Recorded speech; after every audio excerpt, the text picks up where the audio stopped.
Jeremiah Raposa, who is senior mechanical at DVH Integrated Services. And we have Ilona Prosol, who's a project manager here.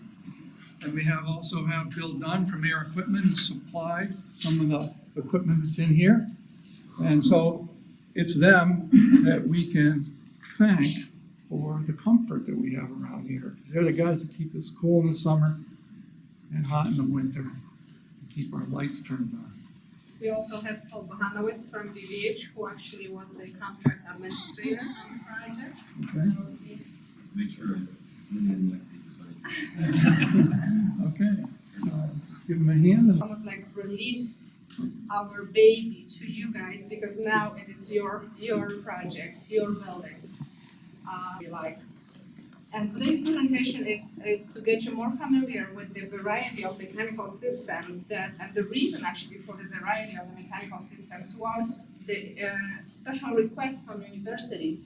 So you could see them right in your building that you occupy, that you study in, and not having only being provided with one type of the system and then being exposed. So just the whole construction process, I would like to say that there are always several constraints, but two constraints that we always have a great challenge with is the time and budget. And today's presentation is also about comfort, and comfort can include thermal comfort, can include proper lighting, glare, and many other aspects. When the building is finished or ready to be occupied, it doesn't necessarily mean that all the systems have been already optimized.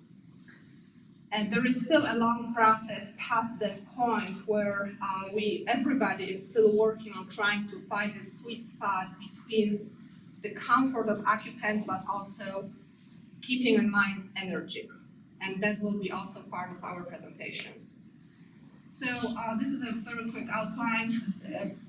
I'll talk very briefly about ourselves, about DVH Integrated Services, because that's who we work at. That's where we work at.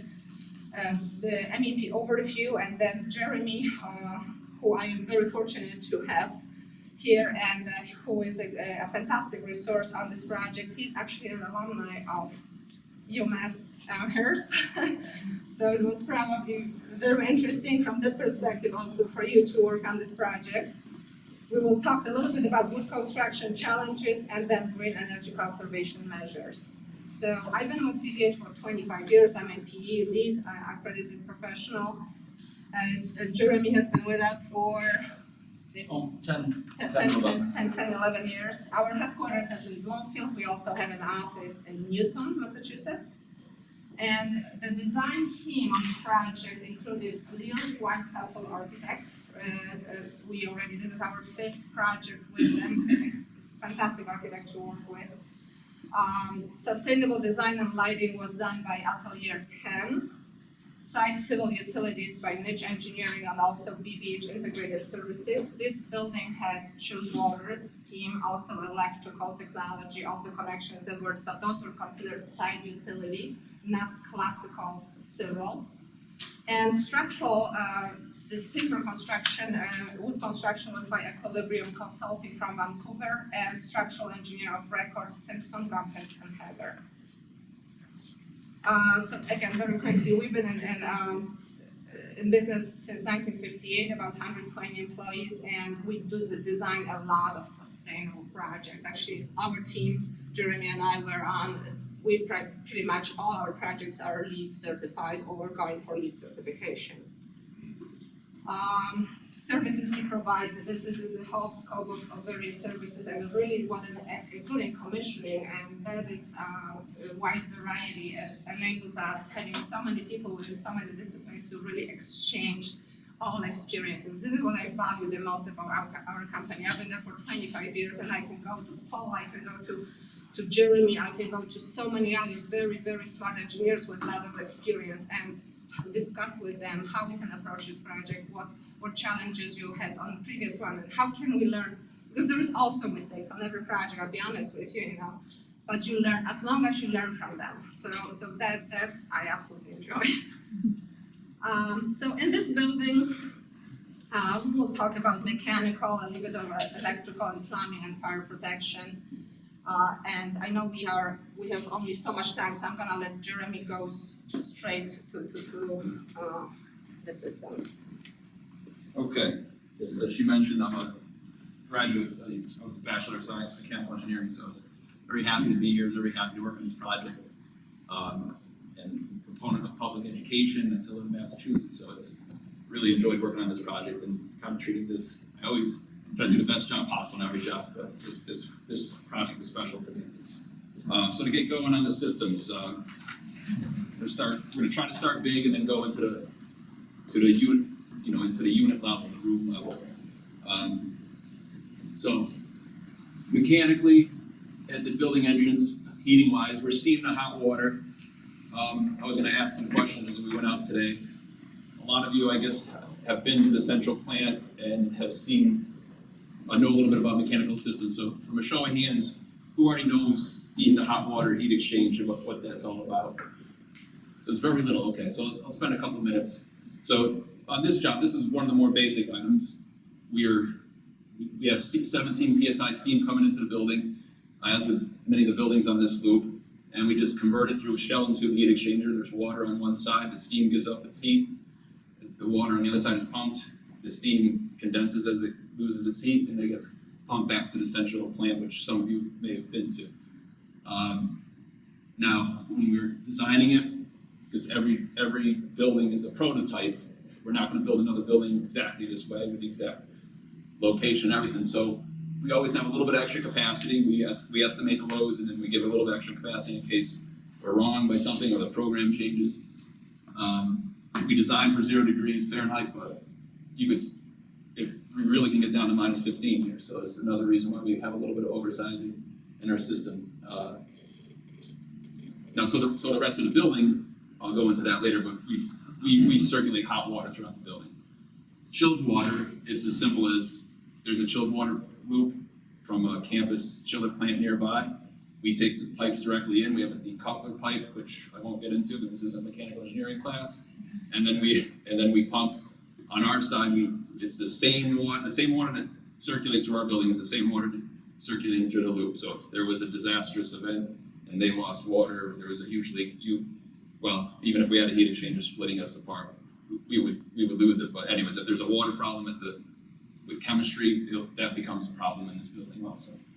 All right, so now we get into it a little bit. So the hydronic systems, hydronic simply for water distribution to heat and cool in a building.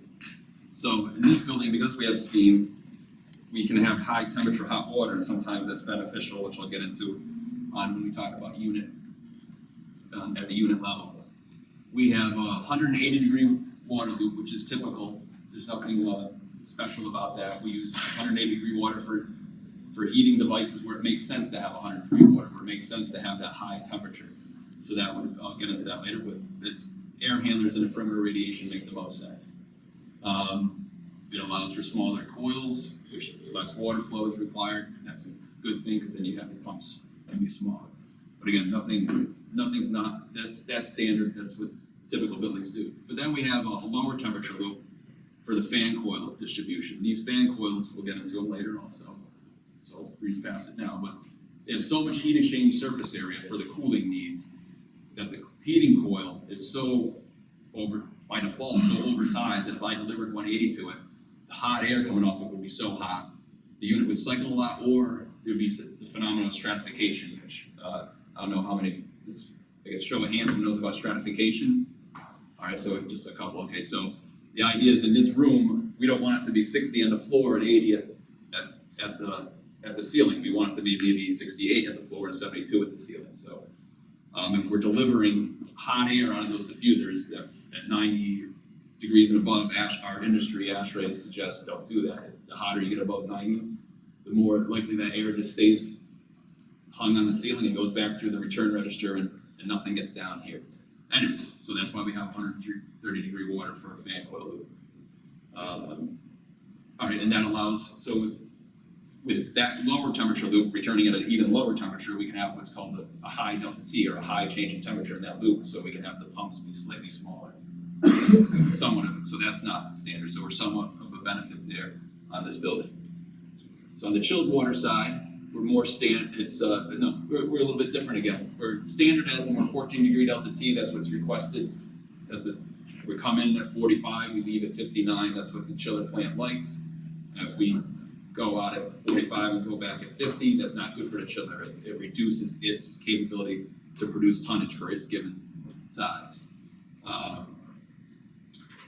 So when we selected all the fan coils, a lot of them are very high efficiency and very high delta T's, the nature of the product again, or the technology that's out there. But we had a couple high load areas where we had to just get the biggest amount of cooling we could.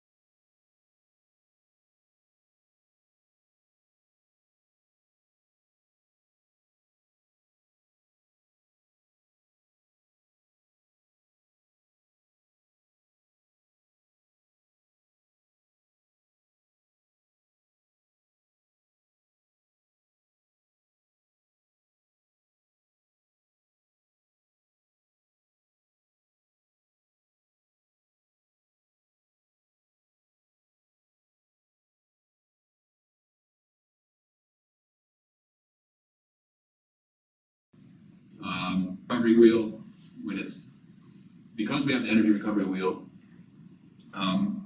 we're basically, I think at 25 degrees, around 25 degrees and below is when you actually need to heat. When it's above 25 degrees, that energy wheel is is the only heating you really need.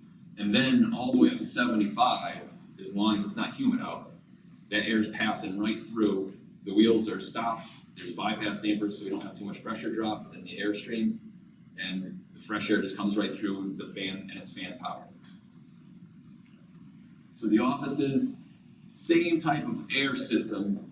We have a wraparound. I should have ordered this differently. I'm gonna go to the last, if you wanna put the last part first. We have a wraparound heat pipe. I assume no one's heard about that, but show of hands if you know what a wraparound heat pipe is. So, okay. So we have, so it's the exact same. I mentioned the individual coils and the other air handler. These air handlers are the same, except the outside air comes in, hits the energy recovery, but hits the filter first, then the energy recovery, then the heating and cooling coil, and then the supply fan goes out. Well, with the one with the wraparound heat pipe, it's refrigerant based, and refrigerant boils. The idea of a refrigerant, it boils off at a low temperature as opposed to water boiling off at 212 degrees. So if you think of that, so the refrigerant, the warm air hits the refrigerant the first time through, pre-cools the air before it hits the cooling coil, allows us to get more cooling output out of that coil with the chilled water we do have available. And then, because I call it a wraparound, we call it a wraparound in the industry, the refrigerant then that was heated up now goes to the other side and reheats the air as it passes through. We'll talk about more later why the reheat's beneficial, but the reheat is usually beneficial. It allows us to get a drier, with the same with a 45-degree chilled water temperature, get a drier situation when we need it in a chilled beam situation. So I'm working up to my first part. So a chilled beam, we bring in the smallest amount of air necessary to do the job. On the other side of the building, we have fan coils that have a cooling coil. It pumps a lot of air. Like I said, these ducts in this room are large. It pumps a lot of air to get that cooling done. A chilled beam can't do that. It gets its extra cooling from the cool chilled water coil. But we only have so much air. The way VAV systems have been designed, I think it's by chance, but if they're max load or a fan coil, at your max airflow, when it's max occupancy in here, at 55 degrees air, which is the typical supply air temperature, happens to have the right amount of drying capacity to make it reasonably dry in the space. Well, a chilled beam, if I rule of thumb, have 3 times less air, and I have about the same temperature air, I somehow need it to be 3 times drier. I need a delta, I need a difference in delta. So that comes around to that wraparound refrigerant heat pipe. On the worst days, I want to deliver 50-degree air and not 55. And it's as simple as consider A times B equals C. Airflow times your drawing capacity, change in humidity equals your room humidity load. Your room humidity load on the worst day is the same everywhere, but on my VAV system, A is high. On a chill beam system, divided by 3. So my drawing capacity has to increase by 3 on a typical room, but only during peak. So I don't know if Jason's still here, but we've had some customers or owners that aren't so savvy and they want the simplest system possible.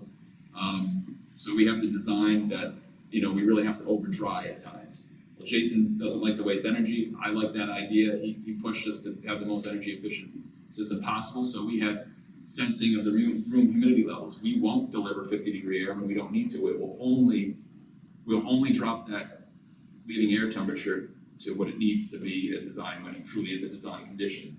So year round it saves quite a bit of energy, but we feel as though, because those rooms can be packed, we designed in the capability of that system to dry out on the worst days. So that on your most important days when it's filled up, we don't want sweating happening on the chill beam where people say, oh Jesus, it's stuffy here, this isn't a comfortable system, who designed this?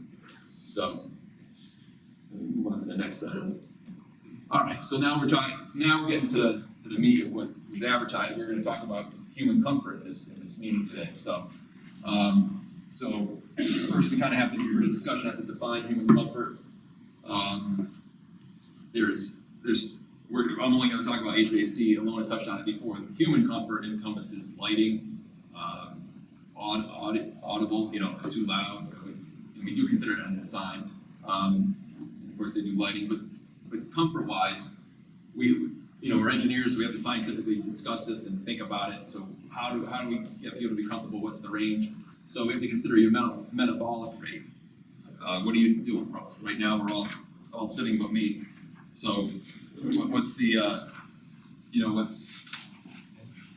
what's the clothing level because of what time of year is it? So these are what inform on what our design temperature ranges want to be, the size of our equipment, the way we move the air, and then we have to consider the air temperature. That's what everyone kind of knows about. What does the thermostat say? That's only the air temperature. That's what we call the dry bulb.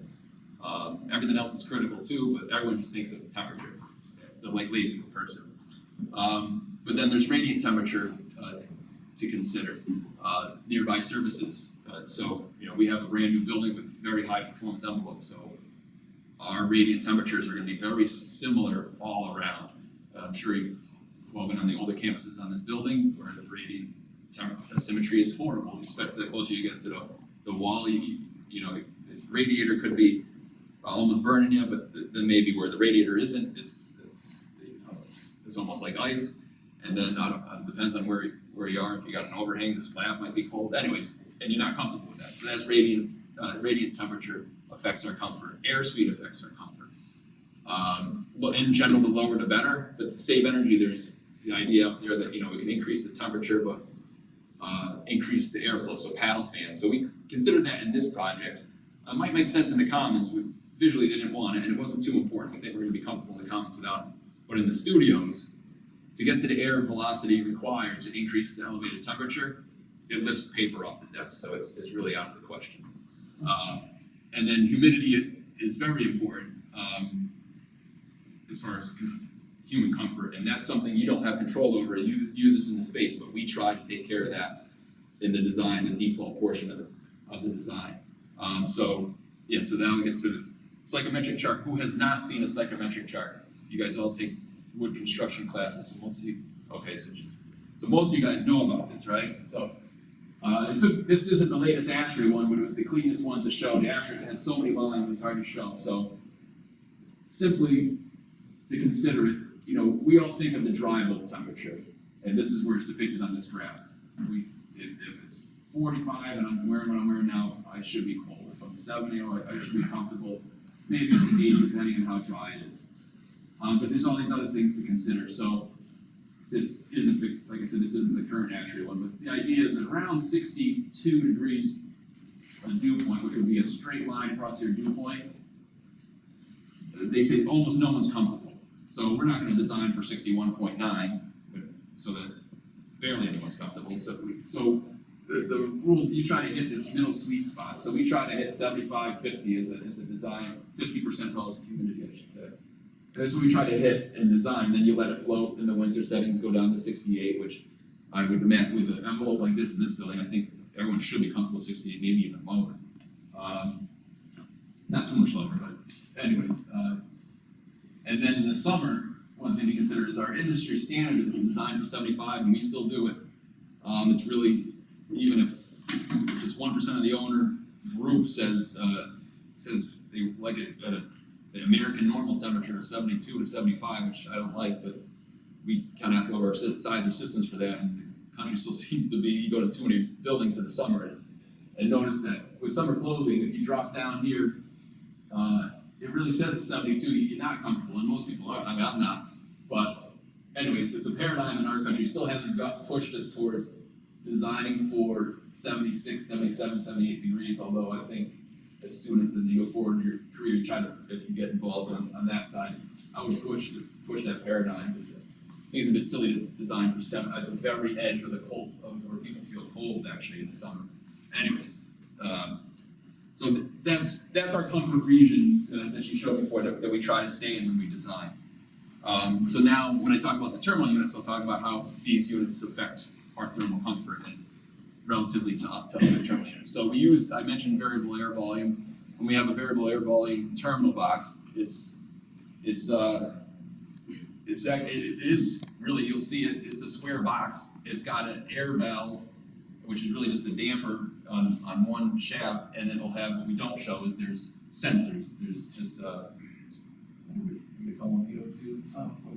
Yeah, it's a pressure and flow measuring. Yeah, pressure and flow measuring ring, and so it can measure the air, it does a calculation in its controller, knows the airflow passing through.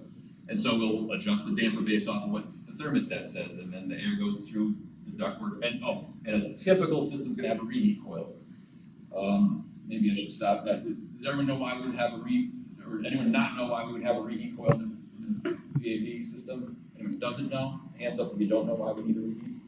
Okay, we're brave. All right, so we're always delivering 55-degree air in the VAV system because of the humidity issue I talked about. Well, there's a minimum setting I need for code and what's capable of that box. Well, at 55 degrees, I can still cool a room too much on a non-designed day. So the only thing I got left for me to do to keep someone comfortable in a VAV system, which is somewhat of an inefficiency. I'll talk later about why these are still a relatively efficient system, but you got to reheat to some minimal setting so that you're not going below that 65 degrees or 67 degrees in a space, and that's reheat. It's allowed under the energy code as long as you meet other exceptions, and of course we do on this job. We've minimized it as much as possible and have systems that don't have it at all, but that's a VAV system.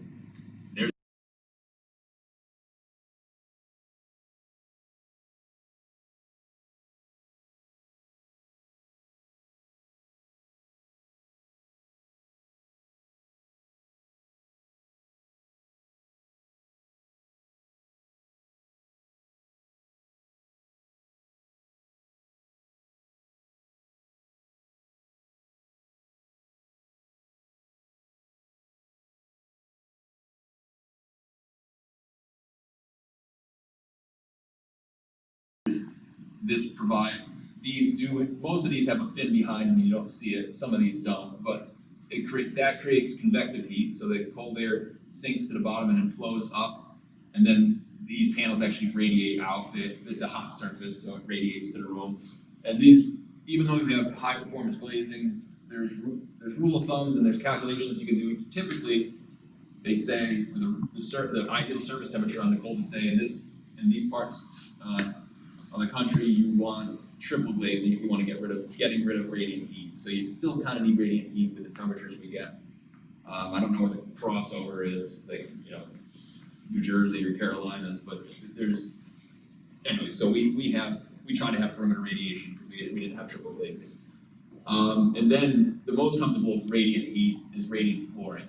So we have that kind of, not as a luxury, but as you can see there's doors here. We didn't want to break it, have perimeter, and I think we have floor to ceiling glass. So we didn't want architect and maybe other groups too didn't want to see the radiation at the floor level. So if we can just have a radiant floor, and of course it's another system you guys have in the building. It's just a warm surface, so instead of having the hot surface of 180-degree water flowing through that radiator, maybe when you touch it, maybe it's 150 degrees, and radiating at that temperature, because it's such a small unit, we have a lot of surface area with radiant floor, might be 80 or 85 degree slab, and that, just like the sun, you see it, it radiates the heat to you. If we have a large surface area of 80 degrees, it heats everything it's looking at, it's radiant, by line of sight, so it heats the ceiling, it heats everything around it, and it's even temperature. So it's part of the cafeteria and also. Yeah, and then we have an overhang on the second floor, and we put that in as a comfort, more of a comfort issue. There's no pipes up in there to be safe that we needed to keep freeze protection. But even with very well insulated buildings if you have an overhang slab, even if you have good insulation, it could still be an average temperature of the high 50s on the coldest day, and a temperature of the high 50s even if you're wearing shoes can be cold. And of course, that radiates to your desk, and that can be cold. So we thought it was a good idea to put radiant floor on that overhang so that it's a nice temperature and comfortable. All right. So where are we next? Some of the pictures. Oh yeah. So we're gonna walk. I guess I can go because we're running low on time. Well, I'll go over the ones we won't be able to see. So here we have a radiant heat manifold. So it's as simple as we got a supply and a return pipe with you can kind of see the control valve actuator there. We have a control valve, and we have a tiny circulating pump. I think it's probably 1 GPM. You can visualize that. I mean, turn on your garden hose, it's probably a little bit over 1 GPM. So it's only about that flow. And then it splits with these manifolds, they balance these. So each one of these is either a supply and return, or each one of these is a supply return. I don't know which one's which, but it's and they go out, and you saw, I guess, you remember seeing the drawing before. It's just a whole bunch of circuits going out. There's certain length. There's the radiant heat people will come up with the ideal situation that there's a certain length each one wants to go out to, and so they try to loop it a certain way. So that's not something we really design. We tell them this is the heat we want, and then they'll tell us how we really should pipe it. Oh yeah, so here's what it looks like in practice, which you wouldn't be able to see there in our walkthrough. So. Go back a second. So they put down these grids so they could lay it out and get the spacing the way they want it, and then they just pour the concrete over it. It's relatively simple. All right. What part of the building is that? In the Outside. this area, the cafeteria, and the overhang on the second. There's an overhang on overhangs on that side, right? Radiant floors are by far the most comfortable. It's the most. It's heat. Yeah, when I talked about radiant asymmetry before, even in a nice air system where we think we got everything designed perfectly, there's still going to be a delta or a change in temperature. Is it a degree or 2 feet? Is typical of a well mixed room. They say no more than 5 from floor to 6 feet. No, on a well mixed room. On a well mixed room, you're still going to get Floor to ceiling. Yeah. So let's say this is a good. Room. So we're about 12 feet. I don't know. So if it says 72, 71 here, maybe it's 69 here, maybe it's 74 up there. And a radiant zone, most likely, it's within a degree, right? If it's the only form of heating in the room. But we do have some air movement in there from the air system, so I can't tell you. But everyone who owns and lives in a house with radiant heat swears by it. It is the most comfortable. Everything's uniform. You can actually save energy by you keep the thermostat lower because you're comfortable at a lower effective air temperature. So radiant heating panels, it's not as good as the radiant floor, but it still works on the idea of line of sight. So it has more surface area than a fin tube convector on the wall.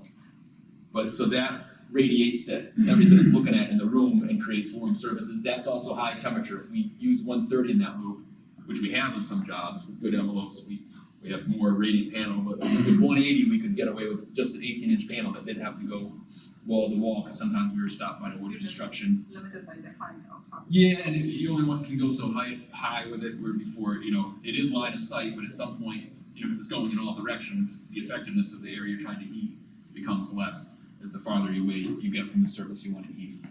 So the offices have these, I think, everywhere. And then we didn't have a shot of the fin tube radiation. That's a typical way to heat with convection. Very cheap, as in to buy. This is very simple to buy for the heat output you get. But we only used it in this job, and we have in the exhibit, there's an overhang, but the plenum was much bigger than over there where we couldn't fit it. And so we figured, well, again, to not keep that floor cold and that plenum, even though it's well insulated, what if they make a, God, we'll get blamed even if there's a construction problem and there's a gap of insulation and pipes freeze. So if we just put this in there, and put a thermostat, a temperature sensor in that area, we just try to keep a minimum temperature, owner can set it what they want, but I think we suggested 60 or 65 degrees. As long as you just keep that as a reasonable temperature in there, the people above won't have cold feet. All right, and then in shop areas where people don't care what things look like, we just need to pump in heat. Unit heater is the most basic heater you got. It's a frame with a coil in it, and we send heat to it. And it's got a propeller fan behind it blowing out the hot air. So at the wood shop, people might open up the doors, bring things in and out. We put these by the doors, and so we can recover the heat quickly. It's something you don't want in your office. And then this didn't affect the human comfort, but we were part of the wood shop design. So you have a wood dust collector in that enclosure because we're in a public area. It's well hidden, but this is what recirculated. and it's recirculating. So to save some energy, these are still energy hogs. You still have to, for safety, you have to have wood dust being trained in the air and not settle in the ductwork. So I forget the velocities already, but I think it's 4,000 feet per minute. 3,500 to 4. Yeah, we designed for acoustics in this room at 500 feet per minute. So there's almost no pressure drop. At 4,000 feet per minute, it's a tremendous pressure drop. So pressure drop means there's energy. So that fan, that blower needs to impart a lot of force or energy. So I think it's a 20 horsepower motor. But we put a VFC on it, so if we always got to make sure we have enough oomph. If we're wrong, put a VFC on it. The fan laws are what they are. If it's a 20 horsepower motor and we can get it to operate at 13 horsepower, then we save. Can you explain VFC what it is? Oh yeah, so anyone understand the idea of VFC and fan laws? Because that's probably out of your scope of your classes. Does anyone even, ask this one, does anyone know about the fan laws? No one knows about fan laws, okay. So, I'll try to do this quick and then you can catch me. So, look at this, so if you got a fan that's doing a certain duty, think of it, if it's 100, let's say 100 units of energy to do the work, if I can reduce the static pressure, or let's say Reduce the flow. well, let's say I want to keep I'm trying to do the example of wood shop. I want to do 5,000 CFM no matter what, but let's say I'm off by the static pressure by 20%. That is, it's at 20% squared. But it's an exponential savings. Yeah, there's exponential savings. I think it's if I'm 0.8, whatever. So it's exponential now. With the fan laws which apply to our other systems, if we have, like when we have the 12,000 CFM unit go down to 6,000 CFM, the power gets cut in half. Or sorry, if we cut the CFM in half, the power gets the cube of that. So cube of that is 12.5%. There's some losses because of the VFC and some like you tell me probably the electronic losses, but it's not perfectly a one-to-one efficiency. We apply variable frequency controllers. That's what abbreviation for VFC is to slow the fans down and increase based on the map. That's the basic explanation. Yeah. So then general wood shop exhaust. Let's keep going. Yeah, we'll be going through the wood. Hopefully we can tour so we can go past that one. Yeah, paint wood exhaust. These are actually the exhaust on the roof. Yeah. Okay. We also have something. And then we'll see this because of insulation. So we have something that had nothing to do with comfort, but part of our design, and you probably should know about, is we use what's called polypropylene random piping. So that, not that it's more of it was more of a price issue. Other than yeah. So when it's a cost saving measure. Yeah. Well, I wanted to, but even so. But just from a cost, when metal, steel and copper prices, that's a typical piping, those prices can fluctuate. Polypropylene random has gotten cheap enough that it can compete. But then there's sustainability issues with it too. So steel and copper, steel more so than copper will, it'll react with its surroundings. So even no matter how well treated that water is, it's still gonna corrode over time. Would you be talking, sustainability, we'd be talking about just the manufacture of it also implied by that, or? Manufacture, recyclability. Yeah. Things like that, this sort of aquifer piping, reportedly, if you were to, melt it down, you basically get water. Correct. Yeah. And so, it's, Hydrogen and carbon, it's super benign, and turns out, this was actually, UMass's first experiment using it. Turns out, it was really, really efficient in terms of the manpower needed to install it as well. So I think we're kind of sold. Now we're gonna sit back and see if it leaks. Oh, so because it's, I don't know if the term would be, I don't know if it's 100% inert, but it doesn't react. It is, yes. Yeah, so Yes. we will not add to, this is a closed loop on the heating side, so the idea it should last much longer than a steel. It's also flexible, so if you were to freeze water in a pipe, the Okay. pipe will give Yeah, and it go will down. expand. Right, yeah, so And we, it will not burst. yeah, we tried, we designed to not have freezing, we have freeze protection pumps and some things that can get into the weeds of what we do, but it's nice to have the extra bonus of, well, I guess the coils can freeze still, but we can't get around that, but it's right, the pipes are protected. Insulation glue together, it's the heat. Fusion, it's a Yeah, they fusion. use heat fusion, it's, if you ever get a chance for have the guy, people, I don't know what engineering program would have that, those guys in, but they can show you how they fuse the joints, and it's relatively low temperature, but, it's interesting It's how it gaining works. popularity, they're definitely Yeah, very so it wraps up strong. like version. Yes. What's that? Does it have insulation properties? Oh, yeah, so I should just touch on that for a second. It has better insulation than regular pipe, but not enough that we could reduce on this particular job, reduce any of our pipe insulation thicknesses. I think when you get to certain pipe sizes and certain temperature applications, it starts to have an effect. Maybe on domestic water where you don't want it to sweat, maybe that's where you have Well, the domestic water is, we just had a presentation about Legionella possibly. okay. So it's a whole other issue. So this is not the part of comfort, but if you have still a few minutes, I thought it was really interesting because as a part of this wood construction challenges on this project, because this is something that I think this is one of the very few buildings in the Northeast, if not the only one, of that type of construction, where you have composite floors and then there is a lot of CLP and glulam applications too. So here I just use the drawing of the structural engineering equilibrium where I'm indicating, can I get this? So you have each floor pretty much is, you have those panels of various sizes that are coming already pre-made from wood, and that's how they are being positioned on the floor. So it's almost like prefabricated process. And then the floor construction, you have the wood part, then you have rigid insulation, and then you have concrete. And there is a lot of, when we are walking through open studios, especially on upper floors, you will see there's a lot of floor boxes in the floors in order to feed the desks. And we could have chosen an overhead solution, for example, but then you would see a lot of pendant drops, and that would be probably not that appealing. So the reason I'm talking about this, again, because it was actually very interesting for me to work with the electrical contractor, because that was not something that is typical, The panel right here, that's a copy, that's a layout of the typical panel, and you have HVD connectors everywhere, which are holding, those are shear connectors, and they are holding this whole composite floor together. But they are, as you can see, they are spaced throughout the entire panel, and this is just one of the very, very many panels that we have on this job. So we had to. So that's actually a shop drawing. We got it from shop drawing is something that we get from the contractor during construction, and he sends us what he thinks, what the layout, for example, in this case, and we need to approve it, so it's ready for construction.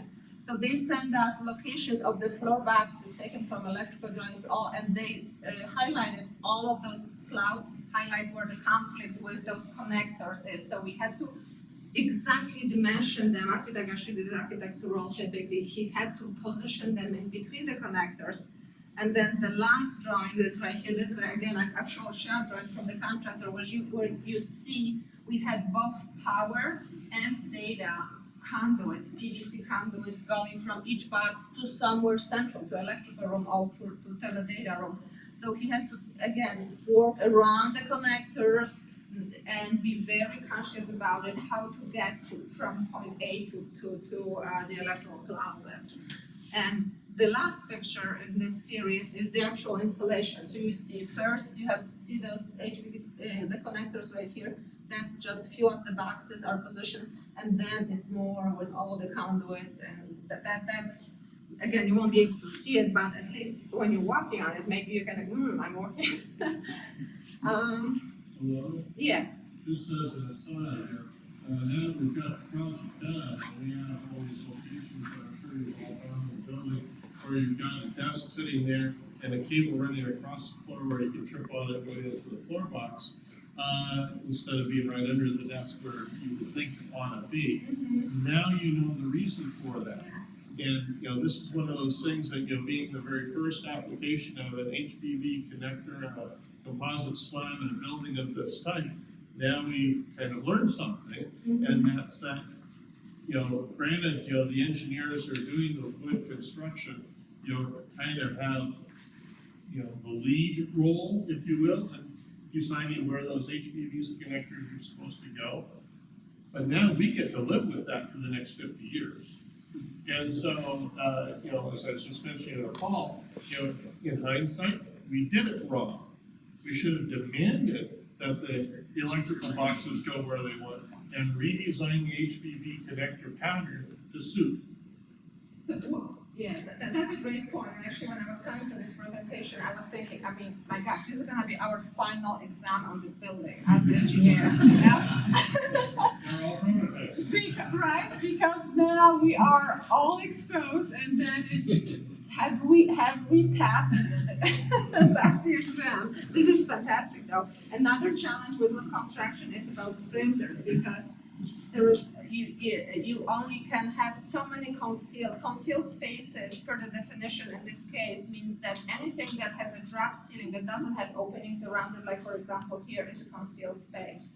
So we had to have sprinklers in many cases above and below because of the wood construction.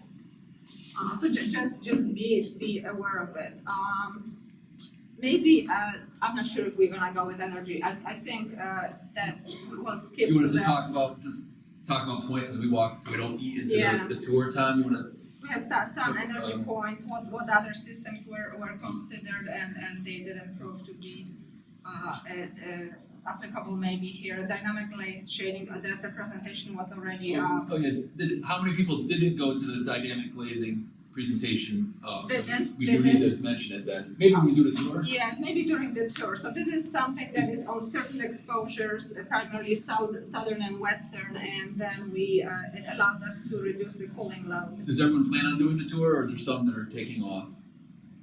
And one other item that I want to mention again, because Bert specifically was asking about it, I meant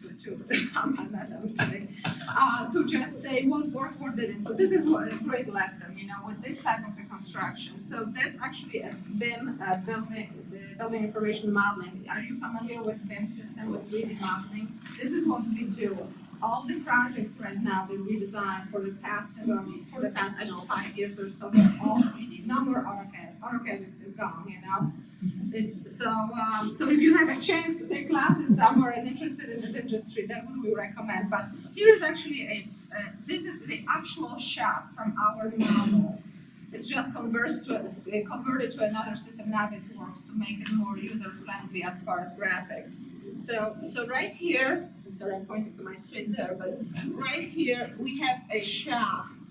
That is a shaft connecting all 4 floors, and that's where you typically plan all your ductwork and piping going through the building and then distributing above the ceiling to various floors. So that's where everything was during design, but this shaft has all shear construction, and we really should not be cutting too many holes in it. And the piping that is inside would be really difficult to access later on. If something leaked, like Bert was indicating, how are you going to get to it? So that was actually a change already during construction, where we added another shaft made just from regular, I think it's sheetrock walls right there. And we pulled out all the piping outside of this shaft and put it separately. And this shaft doesn't have to be open here, so there is less of a rating issue, which is a whole another topic. But that's what it looked like in 3D. With that, I would like to get ready for the tour, unless there are any questions. Coordinate every cutout. No. So we were actually getting shaft drawings from structural engineer, and that was going ahead of the coordination for the mechanical system. So we had to make some assumptions. What would be enough, what would not, and where the ducts will fall, what the piping will fall, and yes, we were cutting, we had openings and It was an extra difficulty beyond the typical difficulties we would have. yes. A part of this, I think, was because the shaft panels are 3 stories tall, There you go. and the stories hadn't caught up in terms of coordination, I believe. Was that what it? I'm not sure about that. As far as the having the piping pulled out, is that what you're asking, Alex, or? Well, no, I mean in general, because I mean you usually can build and I guess coordinate by Right, yeah. story, but this way you Yeah, have I a think they 3-story came tall. in as tall, right? They were full height. Full height, yes, so that could have been. I mean, the take home on this, for this, I know we have a lot of wonderful resources, particularly new ones for this program, for doing 3D modeling. Some just totally outrageous compared to what they were even 5 or 10 years ago. The quality and the detail that you can get in your 3D models. That said, stuff happens during construction. If you design something so tight in your 3D model that you can't make revisions later, you will pay yearly for it. And so consequently, we found several locations where we did have to cut new openings through those CLT shaft walls. Those openings were done with plunge cuts with a chainsaw. They're not neat, they're not pretty, they were very difficult to get fire ratings, taken care of around them. Even just, dropping ductwork into those shafts was a Herculean task.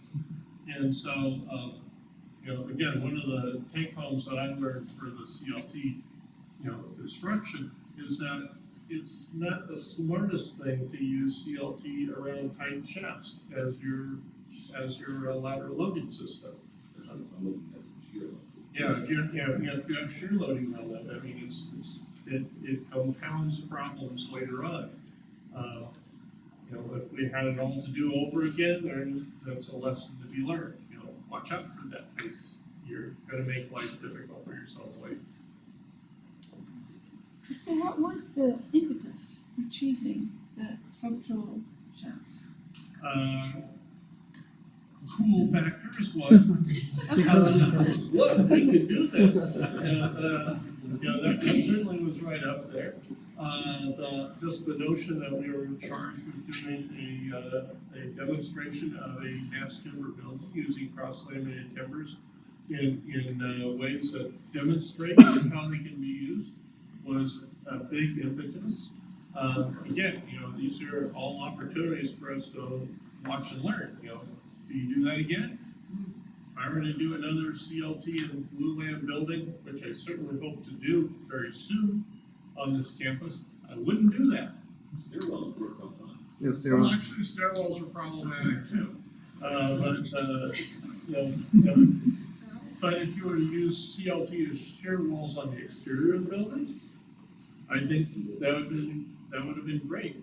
The architects had a different idea about this random window pattern on the outside, which would have made that very difficult to pull off. But, you know, if you could, you know, corral them around that, then you could approach that differently as well. Anyway, that's all the fun. I did tons of lessons here. Yeah, it's, It'll be up to you guys to put up all the interpretive signage around the building, which Alex has already started. And doing all the different things that we have in this building. Any other questions, or you can ask during the floor, but yeah, that's the end of our presentation.